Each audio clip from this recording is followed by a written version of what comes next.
What's going on, gamers? I don't have a whole lot of time today, but I wanted to update you guys for all the people that may not tune into the live streams every day, just kind of fill you in on everything we've got going on. So I currently have roughly 250 hours just in this specific factory, and there's probably going to be another 500 at least on top of that before I get to my ultimate goal, which is 500,000 megawatts of nuclear power. So if you haven't checked in on the previous episodes, we pulled over 48 ore nodes from this area. We then started to make our copper ingots in this building here, which is making roughly, if I remember right, 4,000, I believe. Copper ingots there. We did the same thing with copper. Everything's up underneath this giant long bus that goes across and gathers all the resources from this whole entire area. And then we're training in some oil from way back here with 4 trains that have 2 carts and 6 containers on them. But more or less, we came up with 12,600 iron just using the basic standard iron recipe. I wanted to do refined pure water whatever iron, but that was going to come out to like 40k, and I was like, there's no way I'm gonna have a hard time using 12,600, let alone 40k. But anyway, we've got our trains coming by here, one coming in, one going out, and with those being full, that means my oil's full, which is exactly what I want. So copper ingots, iron ingots, Caterium ingots. We did use the water recipe for the Caterium ingots, so we were able to turn essentially 1,400 Caterium ore into 768 Caterium ingots, which we then turned into quick wire over here. So we have this tower here making a bunch of quick wire for us, and all this is essentially pieces and parts that we need for nuclear. We did go kind of way above and beyond to make plastic and rubber here the past few days. You guys might have been keeping up with this build here, which is doing 3,200 heavy oil residue. And in the most unique and interesting way possible, we have pumped all the oil up all the way to the roof and then brought it down the backside, gravity fed the whole backside of that. And then essentially we did the same thing here with our diluted fuel. So you can see here that we pulled all of our heavy oil residue up top. We've got a nice, huge, chunky, full set of buffers here. We're essentially split in 8 lines of heavy oil residue at 400 per floor, 400 a piece, into 300 per floor, which is what we've got going on here. We've got valves essentially bringing 100 off each line into its own line. So we got 300, 300, 300, 300. Rinse and repeat the same situation over here. This goes all the way down the backside and fills that up, and then we go all the way down to the bottom floor and transition our way all the way back up to the top again and redistribute our fuel. Now I went through 100,000 renditions of this build, and we're packaging water for this plant, which was a beast all on its own, which you guys were probably keeping up with.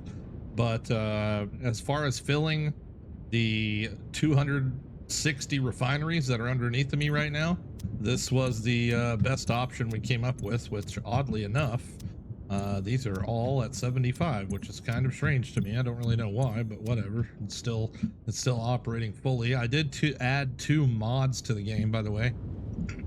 Excuse me. I know I had mentioned not adding any mods to this playthrough, but these ones are not really super critical. One is just daytime all the time, so I don't have to screw with night because that's stupid. It's not like there's anything crazy that happens at night other than the lights go out, which I think is pretty annoying. And then I also added these counters to kind of help me make sure that my throughputs were good, and this actually came in handy here. So what it does is it counts you know, how many items per minute are coming past the belt, which is something that I felt like the game just actually needed in general, just for a very specific reason like this. But what I was able to use this for is we're getting 600 items per minute, 601 or 599 and some, whatever. It still comes out to be about 600. But I had one that was at 570, and I tracked it all the way back up inside the building, and come to find out I had a belt like at some point like on the 6th floor or something that wasn't connected. So that kind of helped me problem solve that, even though it wasn't a really big issue. But it was one of those things where if I would have If I would have assumed that it was 600 and drug it into another building, it would have eventually failed probably. So we don't want that to happen, especially since all of this needs to be perfect in order to get our nuclear stuff working exactly the way that I want it to. But with that being said, this building here is making 800 rubber per minute, which is also being made from our polymer from this heavy oil residue building. So you can go in here real fast and just see that, you know, our polymer is all backed up, which is actually exactly what we want. So that our first floor over there stays packed full of rubber. So we only need 600 rubber for this first floor to essentially get started in the recycled plastic and rubber rotation here. But more or less what's happening is this floor is making plastic, this floor is making rubber. Half the rubber from this machine's going upstairs and making plastic, half the plastic's going up and making rubber. Rinse and repeat all the way up. The only thing we could essentially duplicate this infinitely as long as we have the diluted fuel to combine with it. But here is just my canister storage. I used this building here to make 800 canisters per minute to essentially fill this canister storage up, which can hold 100,800 canisters, which is overkill for anything. But at the same time, not really, because I needed like 20,000 canisters for this water packing facility here, and I'm sure it probably won't be the last time I use canisters, so at least I got a nice stash there. And we are using the copper plates or copper sheets and iron plate recipe to make canisters. And then obviously there's my water packing plant that's supplying all the water required to the diluted fuel factory, which was kind of a crazy challenge. And it was also a personal challenge. A lot of people were kind of like, you shouldn't have did that, or maybe like you could have did it a different way. I did it this way because, one, I have not messed with mass bottling packaging yet, and I really wanted to challenge myself. And two, the second challenge I wanted to achieve was reutilizing the empty containers. So we were able to accomplish that. You've seen over there that we have 600 of all those lines coming out, which is exactly what we need. It's been running I'd say for about 12 hours with that 600 going there. But here we made some iron pipes, just simple constructor setup, nothing crazy on the inside, just simple 6 per floor, times 8 floors, 48 constructors, making steel pipes out of iron. And that helps us use just a tiny minuscule amount of the amount of iron that we're making in that iron building over there. But more or less, that's about it for the actual what we've gotten done and what we've made. It doesn't seem like a whole lot for the amount of time I put into it, but there was a lot of troubleshooting that went into all these buildings here in order to make that plastic and rubber. Hindsight, looking back at it, I probably could have just made heavy oil residue and made the simple recipes for plastic and rubber, but I definitely wouldn't have got those same output amounts, and it definitely would not have been as fun and random and exciting. So here you can see this crazy giant wall, and the way that I've done this wall is I kind of broke down all the items I'm going to need to eventually get to plutonium cells. Okay. So more or less, if they're green, that means the factory has been created. So like all the ores, obviously the mines have been mined and the bars have been made. We've got steel pipes here that have been made, and the yellows are ones that I have already kind of added up everything that I need and want to get to a certain level based off the materials and stuff that I have coming in. So here we've got silica. We're going to be able to make 1,050 silica and 1,100 concrete to pretty much cover everything else down the line here. 1,900 sulfur. We're going to be making 144 electromagnetic rods, 216 stators, and 144. These two will be making our rods, 144 and 216. So those go into that. And then we've got our encased beams being made here, which we do need for our uranium fuel cells. And then these these are encased uranium cells. We're going to be making those here with the 2100 plutonium that's on the map. Obviously, I don't have that ran yet, so that's still going to be part of the process, figuring out what route I want to go. Do I want to run it with trains? Do I want to run belts all the way across the map and pick them up that way? Do I want to use drones, or do I just want to pick it up and carry it? LOL, not really, but yeah. So lots going down the line here. We get to our first set of nuclear reactors. We can have 105, and that's based off 28.8 uranium fuel cells per minute. We're going to then be producing 1,050 uranium waste, and we require a whopping 25,200 water. Now, when I did this last night, I was actually doing my calculations based off of 3,000 plutonium because I thought there was 3,000 on the map, but apparently it's only 2,100. So originally this number last night was like 37,000 water. I was like, how in the heck am I going to get 37,000 water? No idea. So some of this uranium waste, I went through and did like mad calculations, to try and figure out the perfect distribution for what we're gonna have to do here between this blender and this particle accelerator. So we're gonna be making non-fissile uranium, and it's gonna require some nitric acid, some sulfur, but this is gonna help us get rid of our nuclear waste along with some silica. And it's going to produce 1,050 non-fissile uranium with 21 blenders there. And we're going to bring that non-fissile uranium over here to about 10.5 machines, and that's going to also take up some of our, is that right, 10.5? Did I do that right? I don't think I did that right. 10.5 times 25. 10.5 times 25. So 262.5, right? Isn't that how much? I don't know. I think so. 262.5. I'm gonna just put that there. That sounds more accurate, because 262.5 plus 787.5 should equal the 10,050 that we're outputting, plus a little bit extra. I think I allowed for some empty machines, which is the 0.5. I'm probably going to put 11 so that we always have one half of an extra machine to take on any additional waste we might accumulate that maybe it doesn't keep up with. Probably not a bad idea.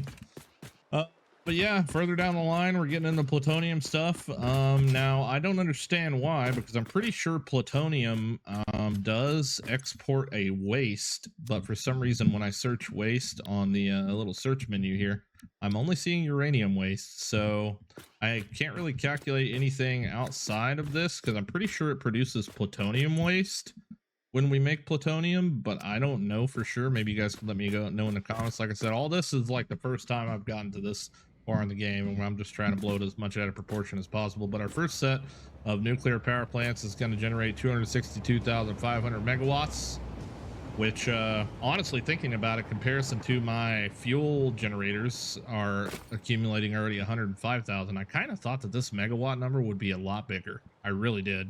With all the effort that goes into making this stuff happen, I really thought that this was going to be like 750k or something, but apparently I'm very wrong. And then based off the plutonium fuel rods that we're going to have from the nuclear waste recycling, these 73.75 nuclear plants will make this much. So we'll hopefully, that's our end game goal. We're very far from that. These are just little extra parts and pieces that we're going to need to make for other stuff here. As far as getting aluminum over here, I don't have any bauxite over here, but I've considered, we've got some up here, approximately 1 pure, 1 normal, and 2 impures, I believe. So that could be 1,200, and then another 780 right there to get us some bauxite over here. Bauxite. So I might grab that, and I might still maybe grab the coal, but after doing all the calculations of everything, since we're using iron for pipes, like I just need 1 foundry in order to make the amount of well, two foundries for here, but like essentially 1 foundry can make enough steel beams for me, and that's the only thing I need them for, is for this guy right here, 78.75. So I don't know. Huge project underway. I really appreciate you guys. We did hit 20,000 subscribers last night live on the stream. I'm so happy that we were able to do that live on the stream. It was pretty cool. I think we had like 8 left, and I had 60 people watching or something, and was able to get that 8 pretty much like 2 minutes after I asked for it. So that was freaking awesome. But yeah, man, this is great. I'm also using these counters to kind of assist me in counting out how much ore I have per line here. So just a real quick check on like my SAM ore, for instance. So this line is 300 and this line is 600, so that's good to know. And then I have a 780 and a 780 of coal as well. So okay, cool. So this means I don't have to track my lines all the way back. With all these lines that we have down here, I could just kind of throw them in there, scan them up, and just kind of see what we've got using those. So very cool little mod to add. I probably won't add anything other than what I have here, because this is just generally very helpful. So I think I have a hard drive to pick up, and then we'll wrap this video up because I got parent-teacher conferences today. I went to the dentist today, got some news back on what it's going to cost me to get my freaking teeth fixed, and we're looking at like option number one, $12,000, or option number two, 25,000. Jesus Christ, dude. I have no idea how we're going to come up with that. And of course, my go pick up your son alarm is going off, so that's fun. Oh, steamed copper sheets. I'm taking that, dude. I'm taking that because it turns out I need a lot of copper sheets for different parts of this build. And if I'm going to convert, this copper building, because I think I am going to convert the copper building into the refinery stuff. Let's see here. What do we got? So the pure copper ore. I don't remember exactly how much I have coming in, but I think it's a 1-for-1, so I might have 4,200 copper coming in here. Let's see here. Is it a 1-for-1? Yeah, it's a 1-for-1. So essentially 4,200 copper ore coming in, 4,200. Let's see here. 4,200. Ooh, 4,200 divided by 15 is 280 refineries. That's a lot of refineries, but that's also, if you think about it, 280 times 37.5 times 37.5, that's also 10,500 ingots in comparison to 4,200. We're going to need a lot of copper for copper powder, so I think we go ahead and send it on 285 or 280 freaking, oh my god, refineries. That's going to be huge. That's so much. How much water is that, by the way? How much water is that going to be? So that fits 15. Okay, so it's 10 water, so it's only 2,800 water, so it's not bad. Nowhere near as bad as my 8,000 water I needed for my diluted fuel. But either way, you guys have a wonderful day, and I will see you tonight on the stream, and probably tomorrow with a little bit more in-depth video. We got to start knocking out these buildings, man. Now that the refining process is mostly done, outside of refining our concrete, which I am going to try this out. I'm going to try the fine concrete, which requires silica and limestone, and then I'm going to try the cheap silica, which requires quartz and limestone. So I've got that all split up. Looks like we're going to get some good rates on using these two alt recipes, and I also already picked it up, whatever that hard drive was that I had there. But either way, you guys have a good one, and I will see you next time, gamers. Peace out.